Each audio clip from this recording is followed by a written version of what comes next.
less than 2 weeks, Jamaica's Reggae Boyz will travel away to play Curaçao in what is turning out to be the pivotal game in this final round of World Cup qualifying.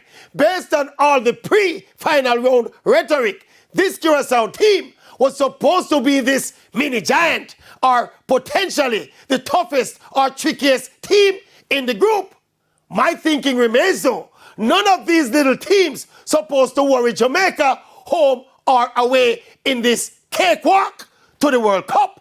We should remain grounded and not take any team lightly. But at the same time, we must approach these games with the confidence that Jamaica is a better football team than Trinidad, Bermuda, and the highly touted Curaçao, coached by the former Dutch national coach, Dick Advocat, and that we can realistically take maximum 18 points from these 6 games. I said from day one, and I'm going to say it again, this World Cup qualifying group is super.